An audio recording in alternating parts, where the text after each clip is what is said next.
June 4th, 1942, 9 a.m.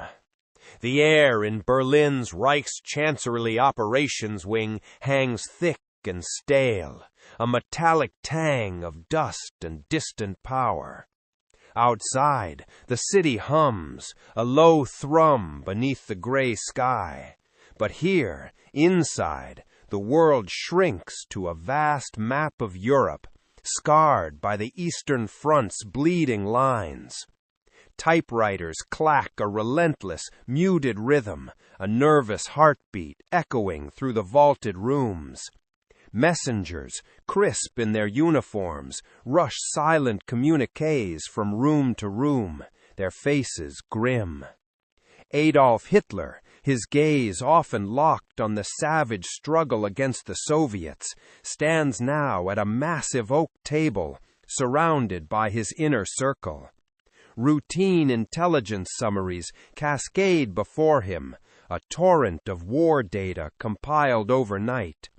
The focus is always east, but today, a thin, almost overlooked addendum from the Pacific Theater whispers into the room, a distant, barely audible tremor. This tremor concerns a remote, forgotten atoll called Midway, thousands of miles from Berlin, a speck of coral northwest of Hawaii. But even this faint signal carries immense weight. For months, the High Command has operated under a rock-solid assumption: Japan owns the Pacific. Pearl Harbor, that devastating surprise attack in December 1941, burned the image of American naval weakness into their minds, cementing the belief that the United States would remain fractured, pinned between two vast oceans.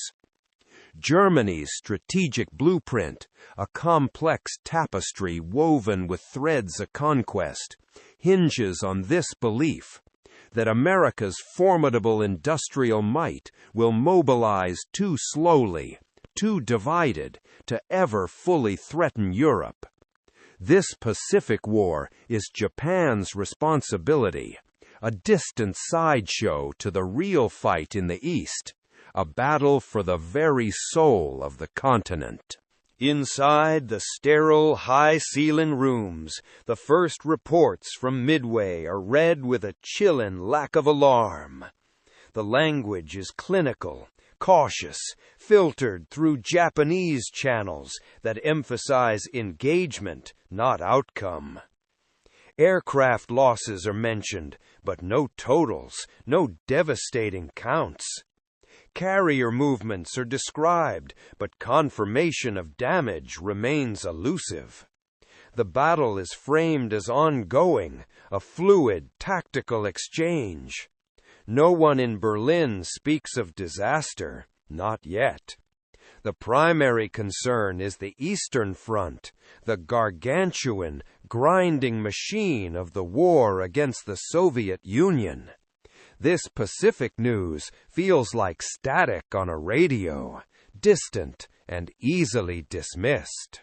Wilhelm Keitel, Chief of the Armed Forces High Command, receives the same intelligence summary shortly after Hitler.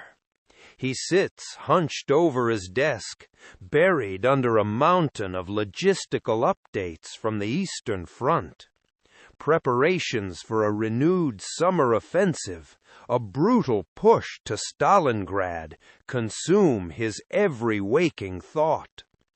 The Pacific Report, a mere 2 pages tucked into a thick folder, registers as peripheral, a fly buzzing at the window while a hurricane rages outside.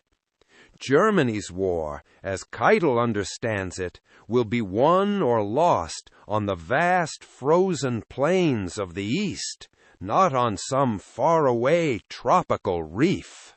Yet, even in these first hours, a subtle discordance catches Keitel's professional eye. Japanese communications, usually swift and boastful, are slower, hesitant. Claims are narrower, less decisive. A chilling absence of certainty permeates the reports. It's like watching a champion boxer, usually loud and confident, now moving with a strange, quiet caution. This deviation from the established pattern, this slight tremor in the usual Japanese bravado, is a tiny crack in the edifice of assumed dominance, though Keitel still cannot grasp its full, terrifying implication. By midday, additional intercepts and diplomatic cables begin to trickle in, each one tightening the knot of unease. They do not clarify the situation. Instead, they complicate it, twisting the initial narrative into something darker, more insidious. One report speaks of Japanese aircraft losses in numbers too significant to ignore. Another, a cold shard of ice, suggests that American carriers were not caught at anchor, asleep at the wheel like at Pearl Harbor. No, these American behemoths were already at sea, actively counterattacking, launching their own devastating strikes. This detail matters. It screams of preparation, of intelligence success, of operational competence on a scale German planners had refused to believe possible from the United States. Alfred Jodl, head of operations, reviews this evolving intelligence with an almost feverish intensity. He has long argued against dismissing the United States as militarily naive, a soft power incapable of sustained, vicious warfare. Jodl sees war as a complex, interconnected system, not just a series of isolated battles. He is acutely sensitive to shifts in momentum, to the unseen currents that can turn the tide. The sheer, chilling absence of an expected Japanese declaration of decisive success concerns him more than confirmed losses might have. In the brutal calculus of modern warfare, silence often screams damage control, a desperate scramble to hide the truth. As the afternoon grinds on, the internal briefings adjust their language.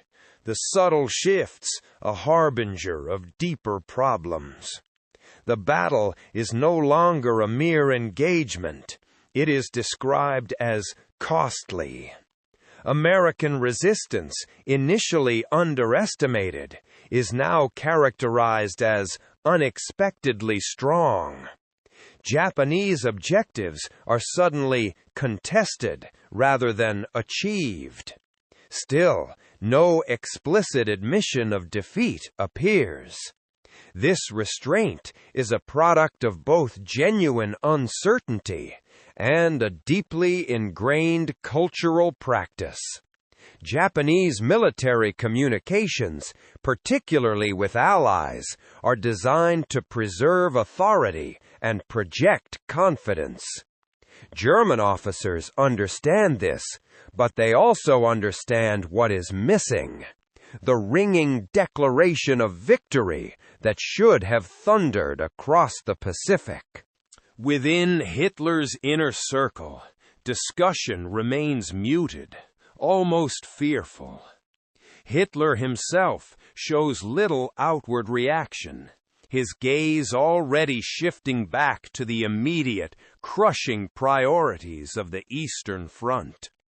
He dismisses unfavorable news until it becomes utterly unavoidable, a physical impediment to his will.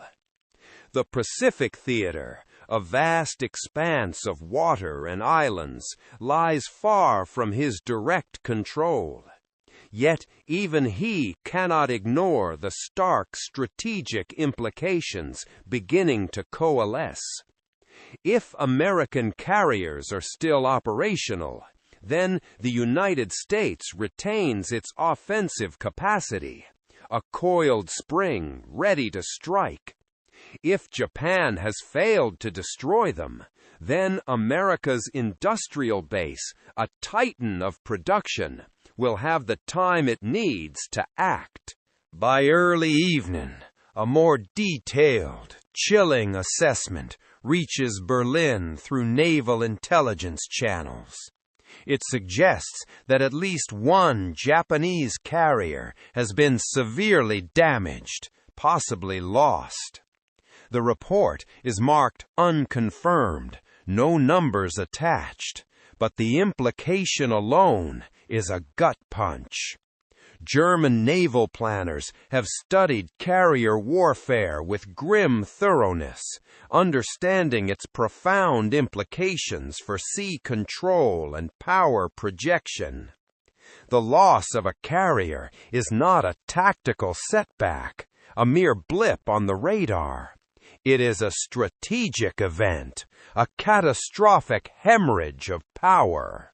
Karl Donitz, commander of Germany's U-boat arm, reviews the information later that night, a cold dread settling in his stomach. He has long regarded American shipbuilding capacity as the central, terrifying problem Germany will eventually face. His submarine warfare depends on attrition, on time, on the slow strangulation of Allied shipping. If the United States retains its naval core and accelerates its production, then time itself becomes the enemy's most potent weapon. Midway, even without full clarity, suggests that American naval leadership is learning faster, adapting quicker than anyone in Berlin had dared to imagine. By the end of June 4th, no formal conclusions are issued in Berlin. No statements are made. No adjustments are announced. But among the senior officers, a quiet, profound reassessment has begun. The war they envisioned, a precise, brutal machine where Japan dominated the Pacific and Germany crushed the Soviet Union before American power could fully mobilize, now contains a serious, gnawing uncertainty. The assumption of uninterrupted Japanese success, that bedrock of their strategic calculations, can no longer be taken for granted. What remains unspoken that night is the larger, terrifying implication. If American carriers have survived and inflicted major losses, then the United States is not only present in the war, but actively shaping it, flexing its muscles. For the first time since Pearl Harbor, German commanders are forced to consider that the global balance they relied upon may already be shifting, irrevocably, beyond their control. 2 days later, the air in the command conference room is thick with unspoken tension. The map on the wall still blazes with the furious, grinding lines of the Eastern Front, but all eyes are fixed on a new, grim report. The uncertainty that characterized the first day has been replaced by a crushing, undeniable confirmation. 4 Japanese fleet carriers, the Akagi, the Kaga, the Soryu, and the Hiryu, have been obliterated, turned into smoking wreckage near Midway. Hundreds of experienced pilots and deck crews, irreplaceable assets, are simply gone, vanished from the war. The American carriers involved remain operational, their teeth still sharp. The engagement is no longer described as contested. It is identified starkly as a decisive Japanese defeat. Adolf Hitler receives this report during a scheduled military conference. The setting familiar. Senior commanders seated around a long, polished table, the Eastern Front maps dominating the room, a testament to Germany's singular obsession. The Pacific update is delivered as a secondary item, an unwelcome footnote, but its content immediately rips through the meeting's rhythm like a grenade. Hitler does not interrupt. He listens, his face a mask.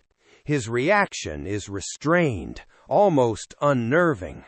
But his posture subtly changes, a stiffness in his shoulders, a tightening in his jaw.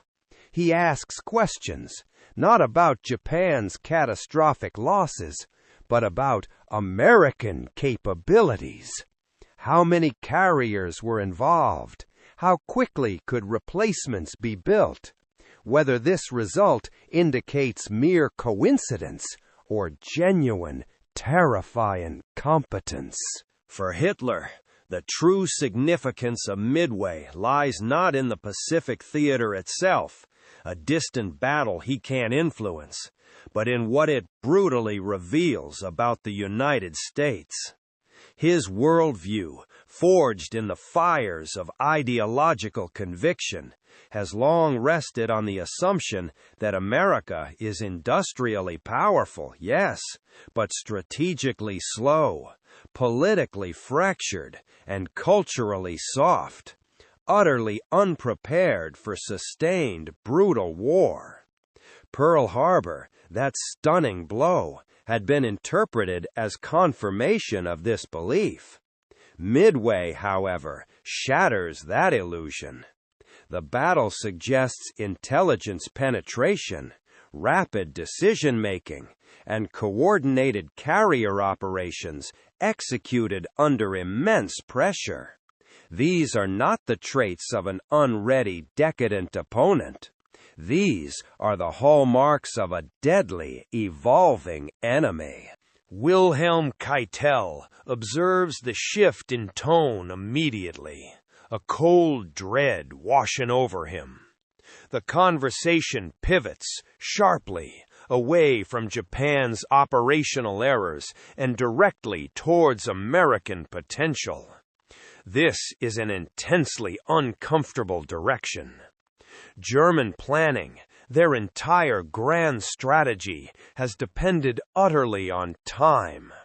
Time to crush the Soviet Union. Time to bleed Britain dry. Time to limit American involvement to mere material support, to keep their formidable industrial might at bay. Midway, a single, devastating battle, implies that time is no longer a neutral factor. It is now working actively against them, a ticking clock counting down to an inevitable, crushing confrontation. Alfred Jodl, his analytical mind now in overdrive, addresses the implications directly. His voice calm but firm. He notes with chilling precision that Japan has lost not only irreplaceable ships, but irreplaceable personnel. Carrier warfare, with its intricate dance of air crews and experienced deck officers, cannot function without these highly trained individuals. These losses, Jodl states, cannot be replaced quickly, if at all. The United States, by stark contrast, has not suffered equivalent losses. Its industrial system, a monstrous engine of production, is already expanding, churning out ships and aircraft at an astonishing rate. Shipyards on both coasts are operating at an unprecedented pace, like 1,000 furnaces burning day and night. Jodl does not speculate. He states measurable facts. Carrier construction schedules, aircraft production figures, training pipelines. The contrast is stark, unforgiving. Hitler reacts defensively, his voice rising. a flicker of his familiar rage. He criticizes Japanese operational planning, dismissing the loss as tactical misjudgment rather than systemic weakness. He argues with furious insistence that the war in Europe remains decisive, the only theater that truly matters, and that Japan's role is simply to tie down American forces, not to win the war alone. Yet, even as he speaks, the strategic balance he describes is under immense strain, creaking under the weight of Midway. Japan was expected to assimilate American naval power in the Pacific, to clear the way, not merely delay it. The failure is catastrophic. Karl Donitz listens carefully, his focus narrower, but no less consequential. Submarine warfare against American shipping, his life's work, depends on crucial assumptions: escort availability, ship replacement rates, naval priorities. If the United States retains its carriers, its teeth, and accelerates its production, then convoy protection will only improve, becoming an impenetrable shield. Losses that once seemed sustainable, agonizing but manageable, will become unacceptable, bleeding Germany dry. Donitz understands, with chilling clarity, that industrial war favors the side that can absorb damage without operational collapse. Midway, a single brutal lesson, suggests that America possesses that exact capacity. Inside the German Navy's planning offices, a subtle but profound shift occurs. Midway prompts an immediate reevaluation of long-term expectations. The comforting, deeply ingrained assumption that Japan will dominate the Pacific indefinitely is quietly, almost imperceptibly, withdrawn from internal documents. New assessments describe the Pacific War as dynamic rather than settled. This language shift, seemingly minor, matters immensely. It signals an agonizing recognition. American forces are not merely recovering from Pearl Harbor. They are adapting, evolving, becoming more dangerous with every passing week. For Hitler, the psychological impact is delayed, like a slow-acting poison, but ultimately deep. He has always believed, with unwavering conviction, that sheer willpower and unshakable ideological commitment can overcome any material disadvantage. Midway contradicts this core belief, demonstrating in horrifying detail that organization, intelligence, and relentless production can reverse even an initial inferiority. The United States entered the war late, yes, but it did not enter blindly. Its naval command, that despised democratic force, has already learned from defeat, emerging stronger, more cunning.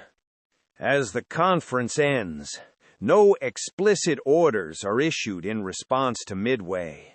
There is no operational adjustment Germany can make in the Pacific. It is too distant, too alien a theater. But the illusion of predictability, the carefully constructed narrative of inevitable German Axis triumph, has been utterly shattered. The war is no longer unfolding according to the neat, sequential blueprint Germany anticipated.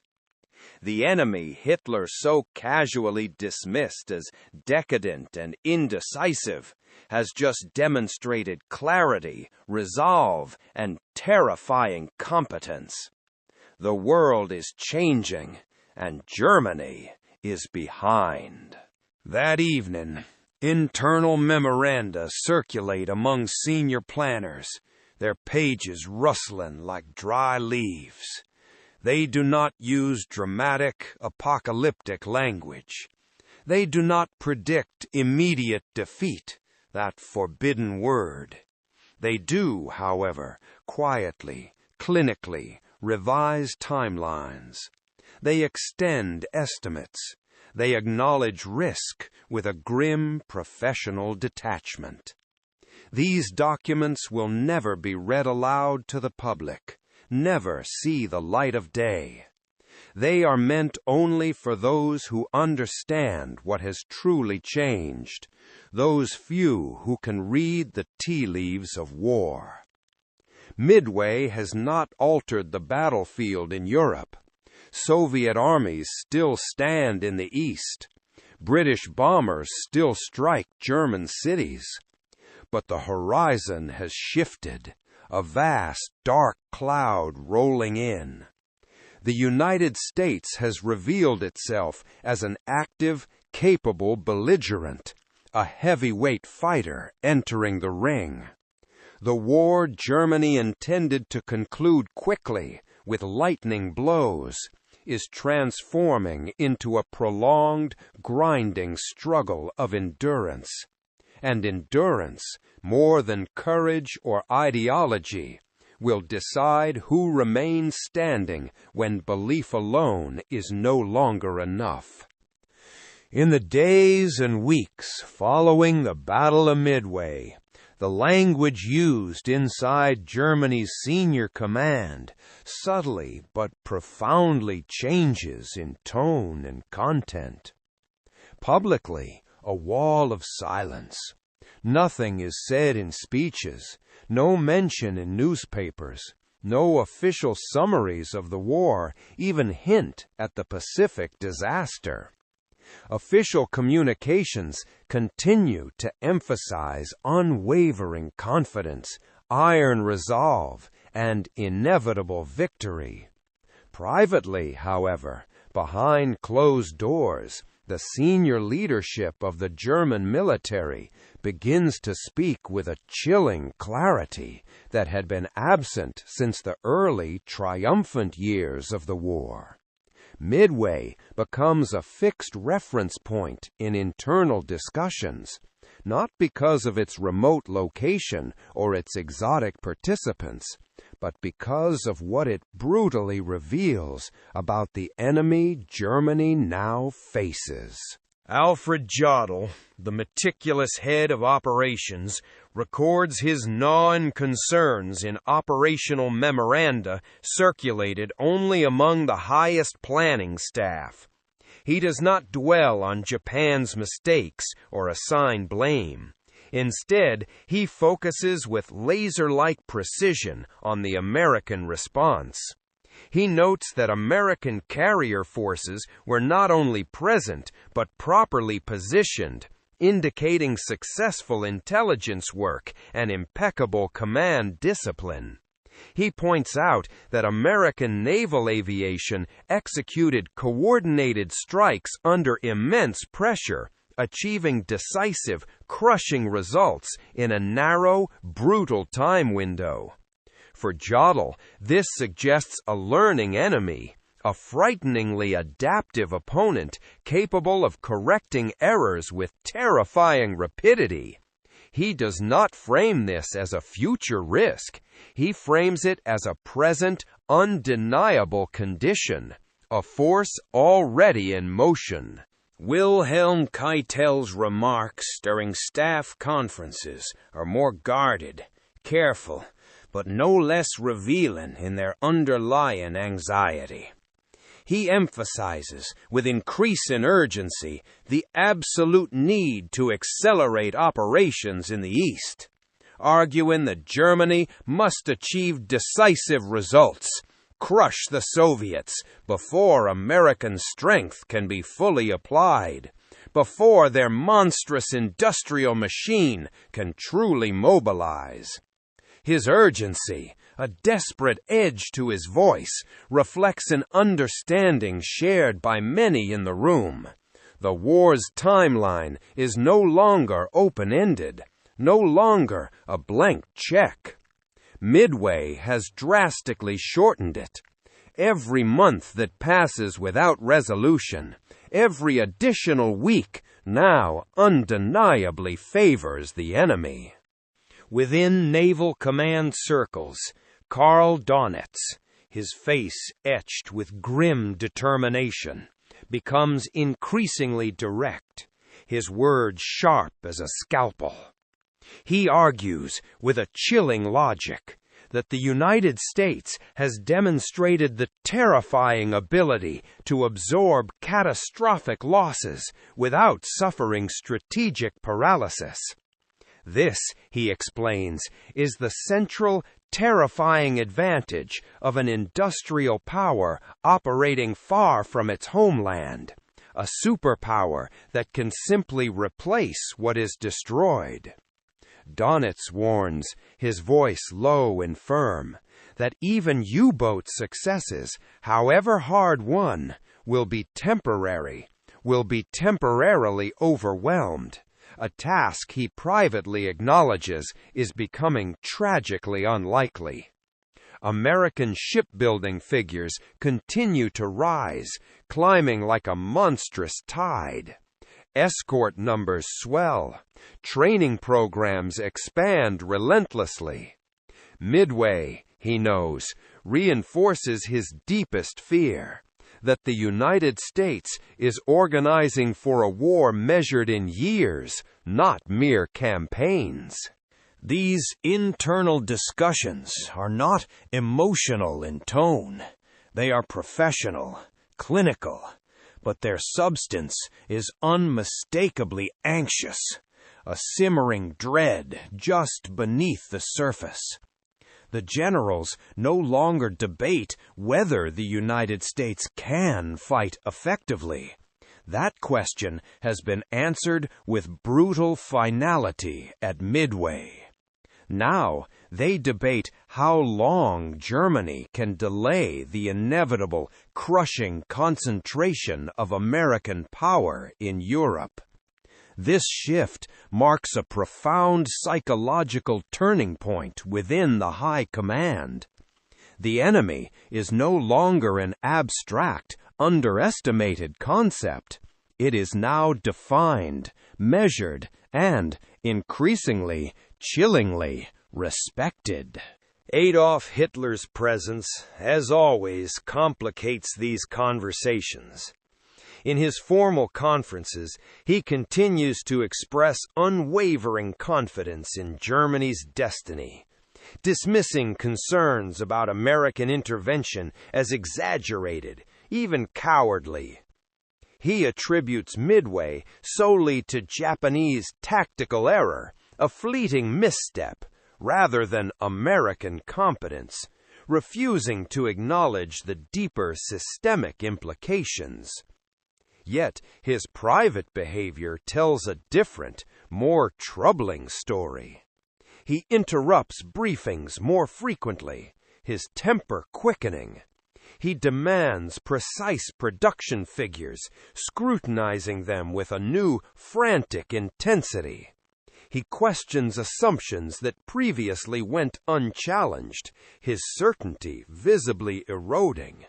His need for absolute control intensifies with every new report, a desperate attempt to grasp at threads that are slipping through his fingers. Among the generals, there is no unified response, no single, coherent understanding. Some cling desperately to the belief that a decisive victory in the East, a final, crushing blow to the Soviets, will render American power irrelevant, a distant roar that never reaches Europe. Others doubt this openly, though only in restricted, hushed settings, behind locked doors.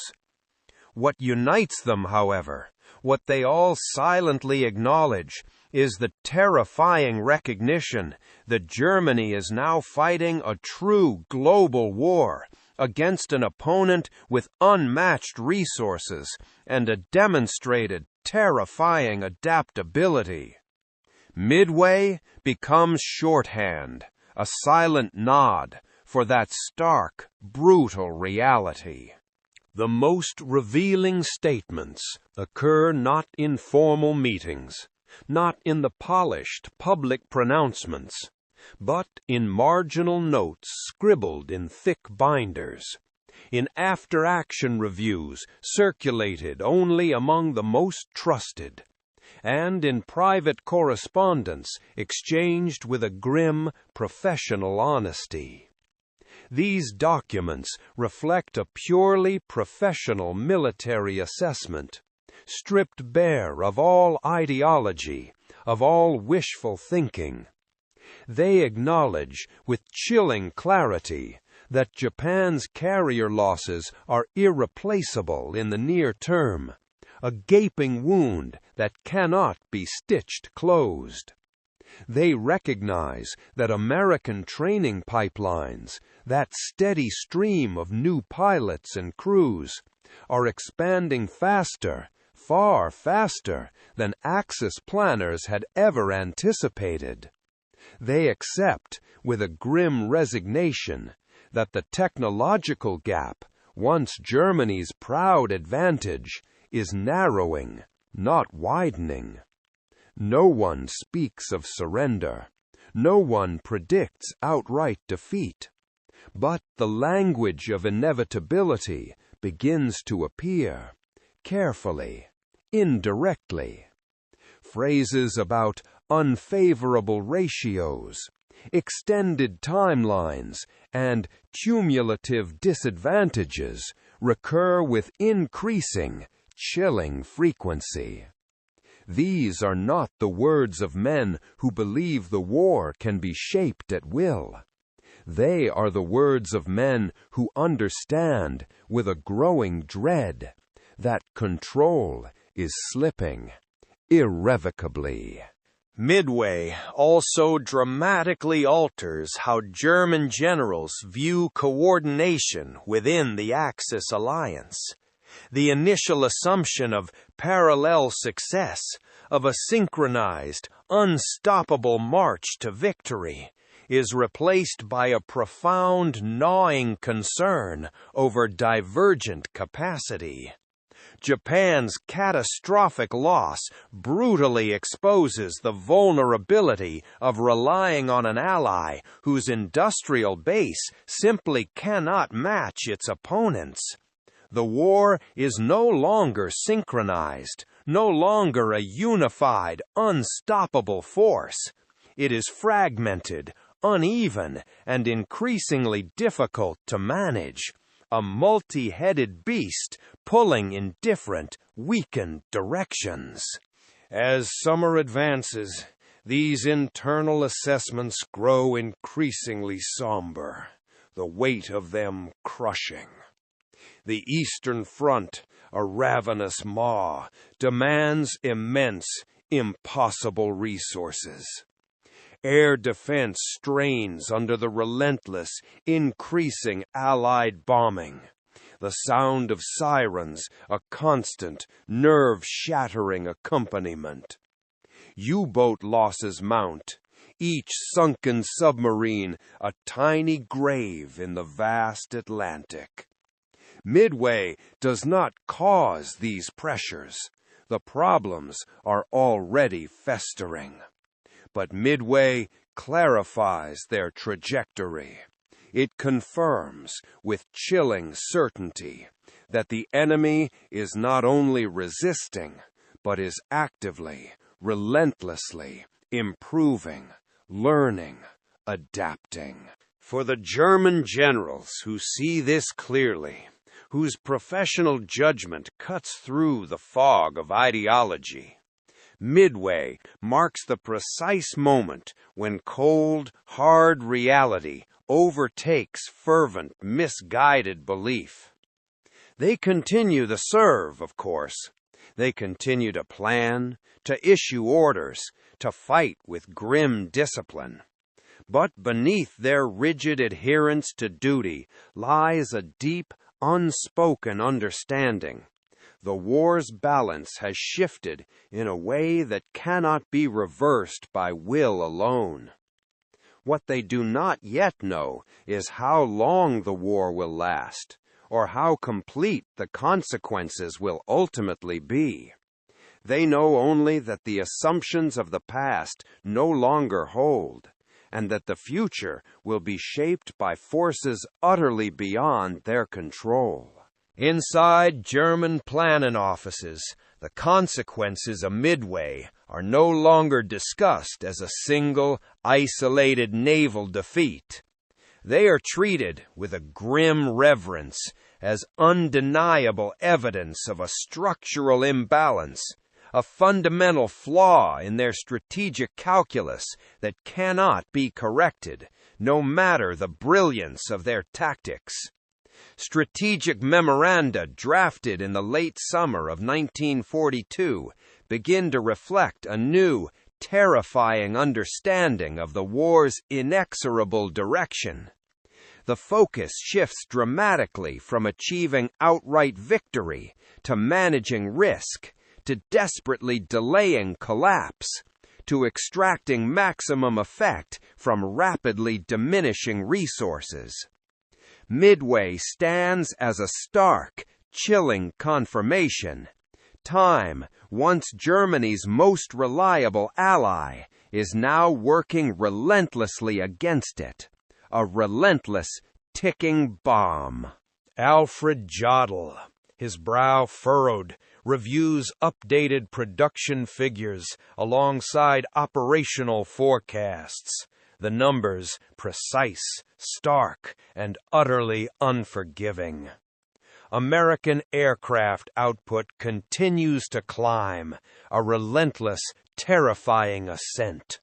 Shipyards, those behemoths of industry, expand their capacity, not merely replacing losses, but building entire new fleets. Training programs scale upward meticulously, in lockstep with industrial growth. These trends are not speculative, they are measurable, undeniable facts, etched in cold statistics. Jodl recognizes, with a grim finality, that even flawless execution on Germany's part, even tactical genius, cannot close this monstrous gap. Modern war, he understands, is not decided by brilliance alone, but by sustained output, by relentless replacement. Midway demonstrates with brutal clarity that the United States can suffer early, shocking losses and still emerge stronger, more dangerous than before. Within the Naval Command, Karl Donitz presses for intensified submarine warfare, a desperate, last-ditch effort, as the only remaining lever available to Germany, the only way to strike back. He argues with fiery conviction that the Atlantic remains the decisive theater, the one place where American power can be disrupted, crippled, before it reaches Europe in full, overwhelming strength. Yet, even Donitz, the hardened U-boat commander, acknowledges the crushing limits of this strategy. Escort technology improves with terrifying speed. Air coverage expands, closing the gaps that submarines once exploited. Loss rates rise, a steady, grim climb.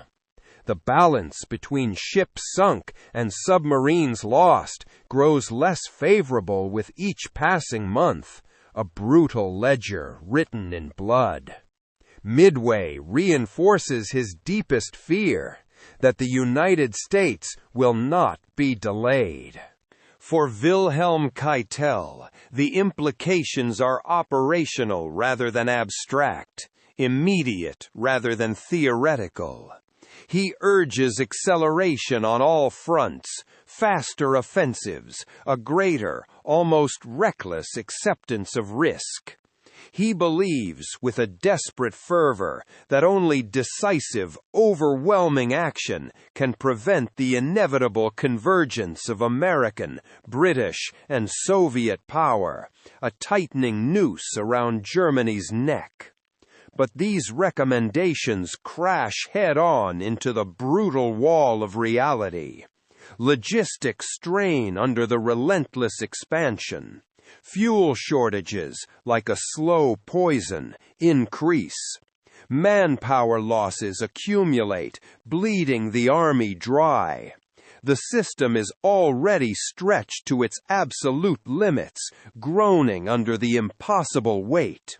Midway does not create these problems, but it mercilessly strips away the illusion that they can be overcome through sheer initiative alone.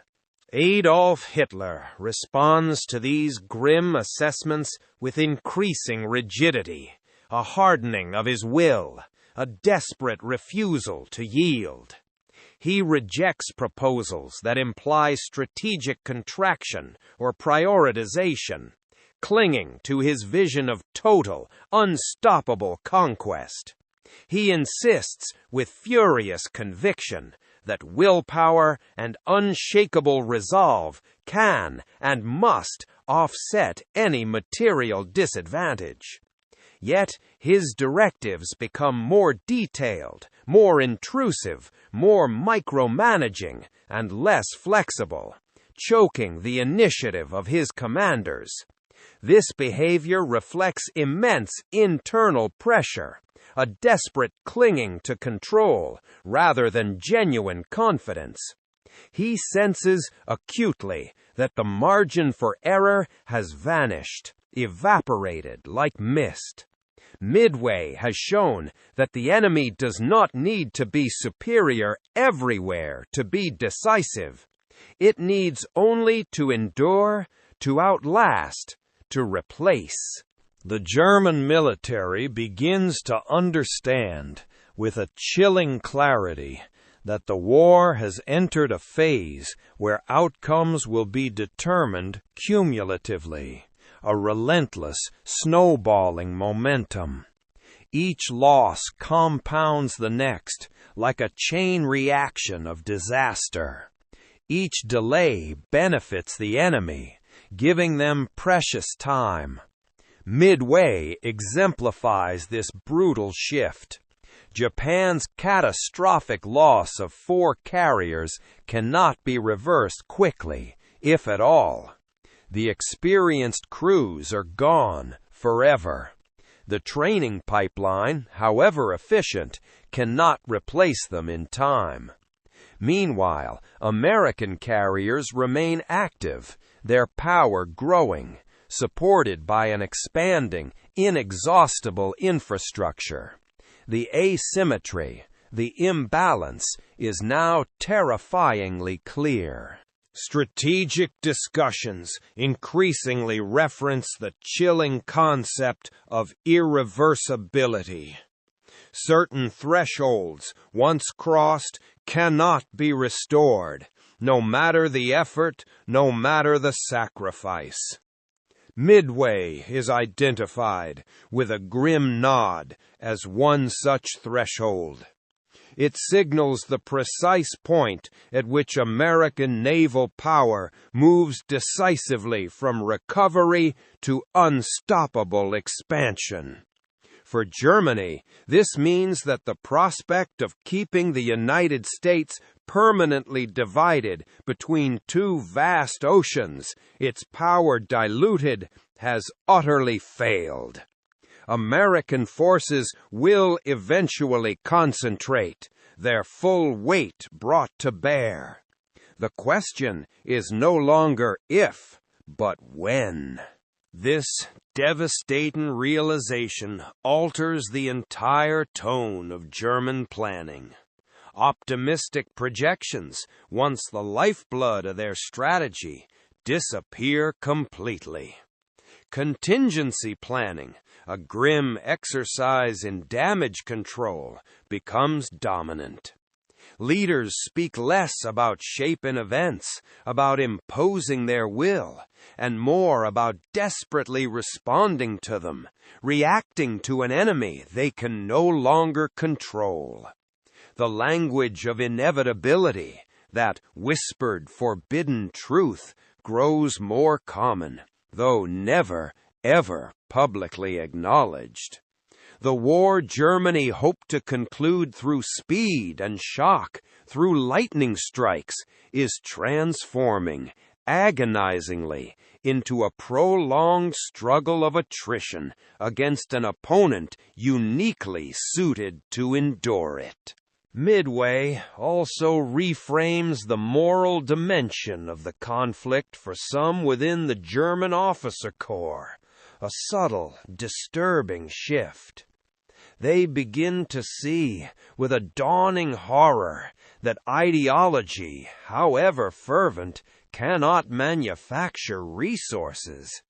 Belief does not produce steel, or fuel, or highly trained pilots.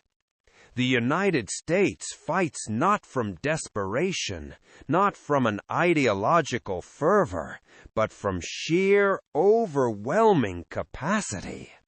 This distinction matters immensely.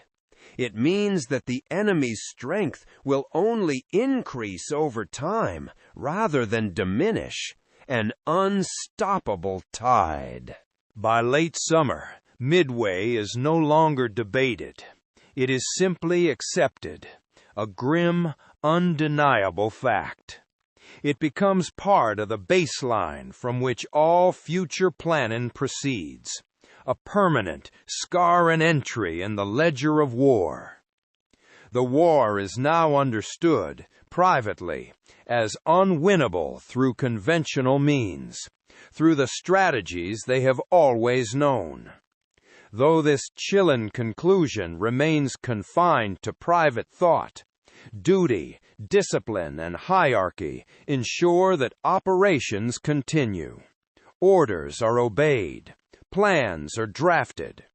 But beneath this rigid structure lies an awareness, a crushing weight, that the ultimate outcome is slipping, irrevocably, beyond their control.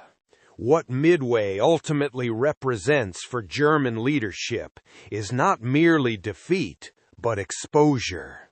It reveals with brutal clarity the true nature of the conflict they have blindly entered.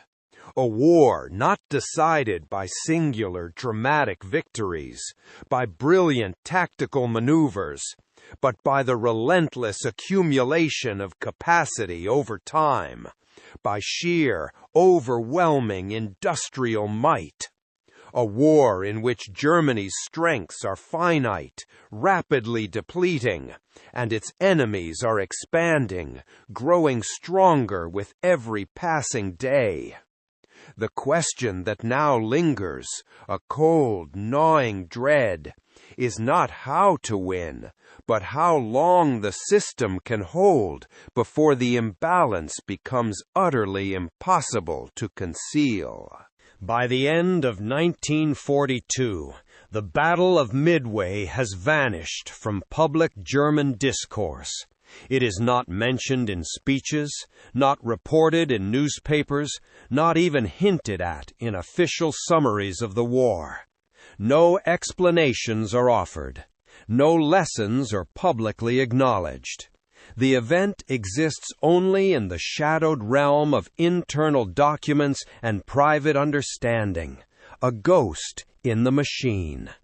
For the German military leadership, Midway is no longer a shock. The initial tremors have subsided.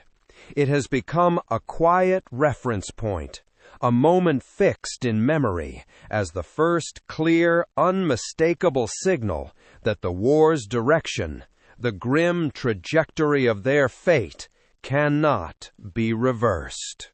Adolf Hitler continues to speak of ultimate victory, his voice growing more insistent, more absolute, even as the strategic situation deteriorates around him. He demands loyalty, sacrifice, and an unshakable belief from his wary people. Yet, his decisions increasingly reflect constraint, a desperate struggle for control, rather than genuine confidence. He rejects withdrawal, refuses prioritization, and insists on holding ground regardless of the impossible cost. This rigidity, this desperate clinging to every inch, is not the posture of a leader expanding opportunity. It is the posture of one attempting to deny an agonizing, undeniable loss of control. Midway remains unspoken, but its chilling lesson underlies every narrowing options. Within the senior officer corps, the grim knowledge acquired in 1942 deepens into a quiet, professional resignation. Alfred Jodl continues to plan operations with his customary rigor, his cold, precise professionalism. But his assessments now assume prolonged conflict against materially superior enemies, a grinding, attritional struggle. He focuses on efficiency, on coordination, on meticulous damage limitation. The language of possibility, of grand strategic strokes, has been replaced by the stark, grim language of management, of trying to slow an avalanche. The war is no longer framed as something to be won quickly, to be concluded with a flourish, but as something to be endured, agonizingly, for as long as humanly possible. Wilhelm Keitel, bound closely to Hitler's authority, suppresses his doubts, enforcing obedience with an iron will. He understands the profound implications of Midway, the expanding, inexorable American role in the global conflict. Yet his position, his very existence within the command structure, allows no deviation, no dissent. The system he serves depends on discipline, not agonizing introspection. Silence becomes a form of survival within the high command. What cannot be changed is not discussed openly. What is known, what is truly understood, is carried privately, a heavy, secret burden. Karl Donitz continues his desperate campaign in the Atlantic with unwavering determination, sending his U-boats into the lethal, convoy-infested waters. Even as losses mount, as his submarines are hunted and destroyed, American shipbuilding continues to outpace sinkings, a relentless, unstoppable tide. Escort tactics improve. Air coverage closes the gaps that his U-boats once exploited with deadly efficiency. Donitz recognizes the pattern clearly, chillingly. The enemy absorbs damage, yes, but it grows stronger, more proficient. The imbalance identified after Midway has matured into an undeniable, crushing dominance. Still, he presses forward, not because he believes victory is achievable, but because the system demands action, relentlessly, until it collapses under its own weight. Among German planners, Midway comes to represent the definitive moment when outcomes became cumulative and terrifyingly irreversible. It is understood as the precise point at which American power began moving from mere potential to devastating application, from promise to terrifying reality. The United States does not rush. It builds, It trains, it coordinates with ruthless efficiency. By the time American forces appear in decisive strength in Europe, the outcome is already shaped, already determined by years of meticulous preparation, by the cold, brutal logic of industrial power. Those who understood this early, those who saw the numbers, carry the crushing burden of foresight without agency.